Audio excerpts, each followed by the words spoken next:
Qu'est-ce que le Lightning Network et comment est-ce que ça fonctionne? Salut à toi, j'espère que tu as la forme. Alors aujourd'hui, on va voir comment il est possible d'envoyer du Bitcoin quasiment instantanément et sans quasiment aucun frais. Donc cette solution, tu l'auras compris, c'est le Lightning Network et on va voir dans cette vidéo comment ça fonctionne dans les grandes lignes. Alors avant de commencer, je tiens à préciser que dans cette vidéo, je ne vais pas du tout rentrer trop dans la technique parce que sinon je vais perdre des personnes en route et mon but à moi, c'est vraiment que tu comprennes globalement comment s'articule le Lightning Network. Pour ce qui est d'approfondir le sujet, il y a vraiment des personnes en plus de ça qui traitent le sujet beaucoup mieux que moi et je vais te filer des ressources si tu souhaites vraiment aller plus loin. Donc dans cette vidéo, on va plutôt parler du côté théorique du Lightning Network, mais je referai une autre vidéo où justement on va passer à la partie pratique, c'est-à-dire où je te montrerai concrètement comment on l'utilise, comment on s'envoie des bitcoins, comment est-ce qu'on en reçoit ou tout simplement quel type de wallet utiliser. Bon, maintenant que ça c'est dit, du coup, qu'est-ce que le Lightning Network? Et bien en fait c'est très simple, c'est tout simplement une solution de seconde couche du réseau Bitcoin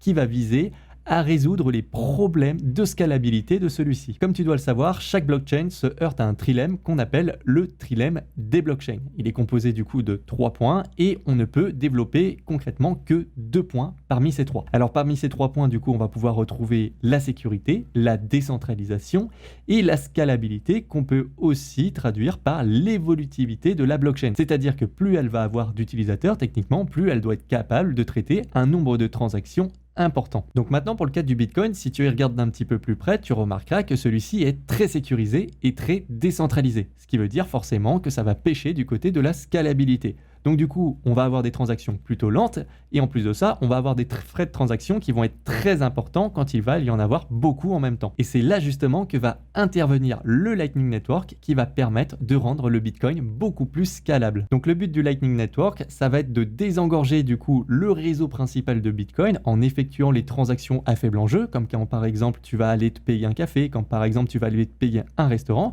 et bien que ce type de transaction soit effectué du coup en dehors du réseau principal Bitcoin, mais par contre qu'il soit toujours lié à ce dernier. Bon, maintenant que tu as compris à quoi sert le Lightning Network, on va voir maintenant comment concrètement est-ce qu'il fonctionne. Alors pour ça, on va y aller petit à petit avec un exemple tout bête, l'exemple de Alice et Bob. Alors tu remarqueras qu'à chaque fois qu'il y a des exemples en général concernant le Bitcoin, ce sont toujours ces protagonistes-là qui vont revenir. Alors nous, du coup, dans notre exemple, on va imaginer que Alice et Bob tiennent tous les deux un commerce et que ces deux commerces ont vraiment l'habitude de faire plusieurs transactions par jour, c'est-à-dire qu'ils sont très dépendants l'un de l'autre. Bien entendu, Alice et Bob ne souhaitent échanger qu'en Bitcoin et d'ailleurs, dans les montants que je vais indiquer, je ne vais pas parler des sommes en Bitcoin, mais en Satoshi. Pour petit rappel, un Satoshi, c'est la plus petite unité du Bitcoin. Et un Bitcoin se décompose en 100 millions de Satoshi. Bon, maintenant qu'on a la situation initiale, il faut comprendre que Alice et Bob ont deux grandes façons de commercer entre eux. La première, c'est qu'à chaque fois que l'un d'entre eux aura besoin de passer commande chez l'autre, ils vont effectuer une transaction. Donc par exemple, imaginons que Bob a acheté 5 fois chez Alice, du coup, il y aura, tu t'en doutes, 5 transactions. Alors cette méthode, elle a deux grosses problématiques, c'est qu'à chaque fois qu'on va faire ça, du coup, on va devoir faire 5 transactions sur la blockchain Bitcoin. Donc ce qui veut dire que déjà, il y aura forcément 5 fois des frais de transaction à payer, et on sait que sur Bitcoin, plus il y a de transactions, forcément, plus les frais vont être importants, donc ça peut très vite coûter cher.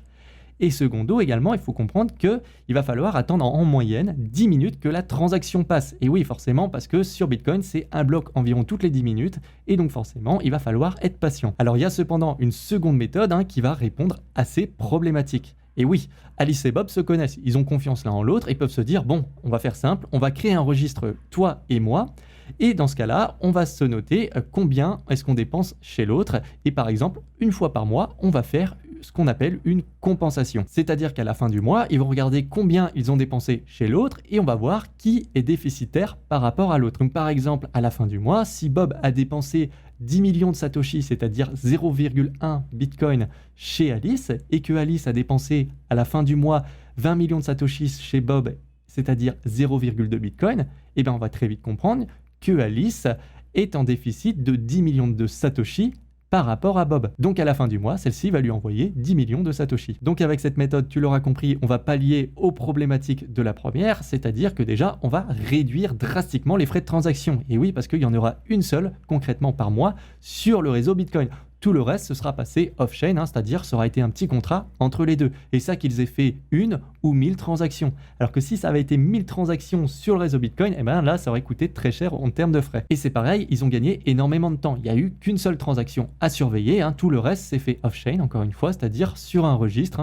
Donc ça aurait pu être un bout de papier, ça aurait pu être un registre en ligne. Donc tu l'auras compris, la stratégie numéro 2 dans leur cas est beaucoup plus intéressante. Eh bien, figure-toi que le Lightning Network repose à peu près sur le même concept. Sauf que, à la différence, ça ne sera pas vraiment un registre qu'il y aura entre Bob et Alice, mais ce qu'on appelle un canal de paiement. Alors, un canal de paiement, forcément, va fonctionner différemment de notre registre. Et pour t'expliquer comment fonctionnent les canaux de paiement, on va reprendre l'exemple de Alice et Bob, et on va supposer que Bob propose à Alice d'ouvrir un canal de paiement avec 1 million de Satoshi dedans et que Alice soit d'accord. Donc, pour ce faire, pour ouvrir le canal de paiement, Alice et Bob vont devoir signer une première transaction sur le réseau principal de Bitcoin. Alors cette transaction, en réalité, elle est un peu particulière. Je ne vais pas rentrer dans le détail, mais si tu souhaites aller plus loin, t'inquiète pas, je vais te donner des ressources après. Donc une fois que du coup le canal sera ouvert, si on y regarde d'un petit peu plus près, Bob aura du coup 1 million de Satoshi de son côté et Alice aura 0 Satoshi de son côté.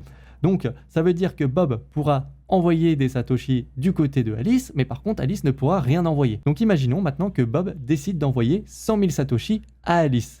Alors à ce moment-là, Alice aura 100 000 Satoshi à disposition du côté de son canal. Donc elle pourra renvoyer, par exemple, si elle le souhaite, 50 000 Satoshi, par exemple, à Bob. Elle ne pourra pas, en revanche, renvoyer plus que ce qu'elle a de son côté du canal. Et avec ce canal, ce qu'il faut comprendre, c'est que Alice et Bob peuvent s'envoyer énormément de transactions, que ce soit 100, 1000, 1 million, ils font comme ils le souhaitent.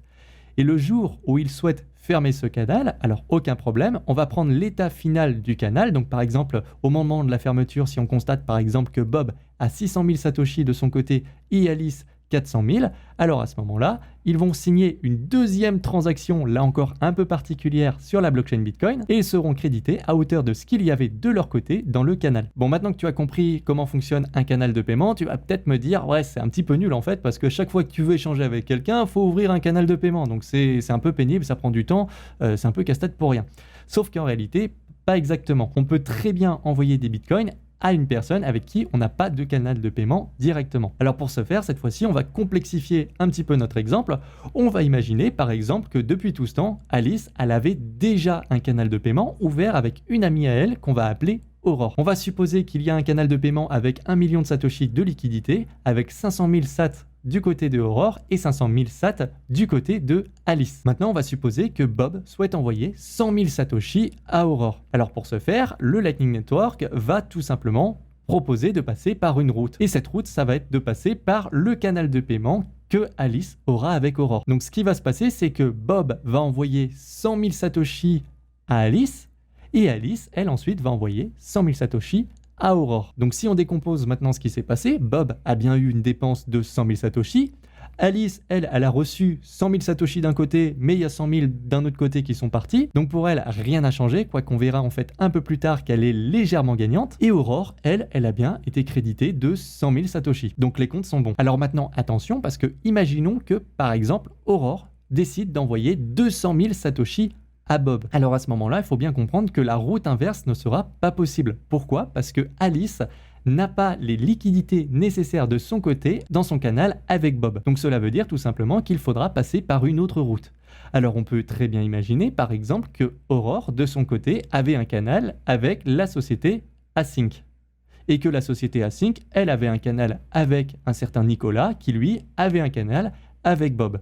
Et bien entendu, on va supposer que dans tous ces canaux, il y a les liquidités nécessaires pour envoyer les 200 000 Satoshi à Bob. Donc ce qui va se passer, tu l'auras compris, Aurore va envoyer 200 000 Satoshi à Async. Async va transférer 200 000 Satoshi dans le canal qu'ils ont avec Nicolas. Et Nicolas, de son côté, va envoyer 200 000 Satoshi à Bob. Bon, là, je viens de décomposer le processus de façon assez lente, mais en réalité, ça se passe en une fraction de seconde. C'est extrêmement rapide. Alors, il est très important de bien comprendre aussi qu'à aucun moment, les liquidités ne sortent des canaux de paiement. Ça, c'est vraiment primordial. Ce sont juste des transferts qu'il y a soit d'un côté du canal de paiement, soit d'un autre côté du canal de paiement. Mais ça ne sort jamais, sauf dans le cas bien entendu où on clôture le canal de paiement. Donc voilà à peu près comment fonctionne le Lightning Network. C'est tout simplement un réseau de canaux de paiement interconnectés.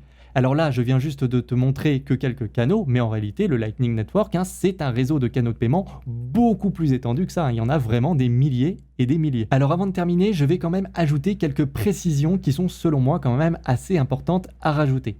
Alors tout à l'heure, tu te souviens quand je t'ai dit que par exemple, Bob avait envoyé 100 000 Satoshi à Aurore en passant par Alice. Je t'avais dit que Alice, certes, elle avait rien gagné, rien perdu, mais que en réalité, elle était légèrement gagnante. Et bien en fait, ce qu'il faut comprendre, c'est que Alice aura en réalité gagné quelques satoshis supplémentaires parce qu'on sera passé par ses canaux de paiement. Alors d'où viennent ces satoshis? C'est très simple, Bob aura payé tout simplement des frais de transaction. Alors ça sera des tout petits frais, mais du coup, Alice aura perçu quelque chose. Donc il faut bien comprendre que forcément s'il y a des tout petits frais de transaction, les récompenses pour utiliser nos canaux de paiement seront très faibles.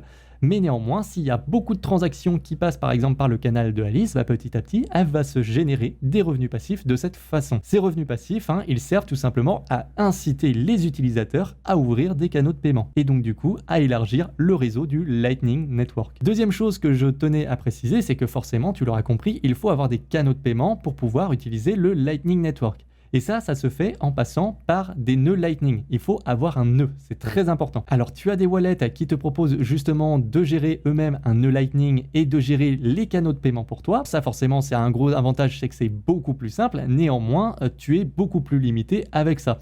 Mais c'est largement suffisant pour être un simple utilisateur du Lightning, c'est-à-dire envoyer et recevoir du Bitcoin. Néanmoins, si tu souhaites augmenter ta sécurité par exemple et avoir beaucoup plus de fonctionnalités, alors il faudra avoir ton propre nœud Lightning. Et enfin, dernière chose très importante également que je tenais à préciser, c'est qu'il faut bien comprendre que bien que le Lightning Network soit fonctionnel, il est encore en développement. Donc ne va pas mettre tous tes Bitcoins sur le Lightning Network. Je rappelle déjà de 1 que c'est un réseau fait pour les transactions à faible enjeu, c'est pour tout ce qui est microtransactions. Et donc du coup, si tu veux faire transiter par exemple 10 bitcoins, tu vas pas le faire sur le Lightning. Et dans ce cas-là, de toute façon, je sais même pas si ça sera possible, étant donné que, tu l'auras compris, il faudra passer par des canaux de paiement qui ont ces liquidités. Donc ça m'étonnerait fortement que la transaction passe. Donc voilà pour ce petit tour d'ensemble sur le Lightning Network. Alors il faut bien comprendre que j'ai vraiment survolé le sujet, mais par contre, si tu souhaites en apprendre plus à ce sujet, si tu souhaites aller plus loin, ce que je te recommande vraiment au passage, je te recommande déjà d'aller voir la chaîne YouTube de Fanis Michalakis. En réalité, il a fait que 12 vidéos et c'est sur le Lightning Network. Donc c'est une playlist qui est très complète et qui va rentrer beaucoup plus dans le détail que moi sur l'aspect technique. C'est vraiment une mine d'or et je pense qu'en s'accrochant un petit peu, tout le monde peut comprendre ce qu'il dit dans ses vidéos. Une deuxième chaîne maintenant que je te recommande également d'aller voir, et elle est aussi en français, j'en ai déjà parlé plusieurs fois sur cette chaîne, mais c'est la chaîne YouTube de Découvre Bitcoin. Je recommande cette chaîne les yeux fermés, ils sont vraiment au top pour tout ce qui se concerne Bitcoin. Ils ont des formations totalement gratuites, alors pourquoi s'en priver, et ils en ont même d'ailleurs sur le Lightning. Alors après, si jamais tu as des questions, surtout, faut pas hésiter à le faire en commentaire. Et c'est pareil si tu as des choses à ajouter. Si tu es assez connaisseur et que tu penses justement que j'ai oublié de parler de certains points, même si j'ai voulu vulgariser, mais que pour toi il y avait quand même des trucs essentiels à dire, faut pas hésiter à le faire en commentaire. Ça me fera justement vraiment plaisir si des personnes apportent leur pierre à l'édifice. Comme d'habitude, si la vidéo t'a plu, n'hésite pas à me mettre un petit like, c'est vraiment une excellente récompense pour moi, merci infiniment. Et sinon, n'hésite pas à t'abonner et à activer la cloche des notifications pour ne pas louper les prochaines vidéos. Je te dis à la prochaine, ciao!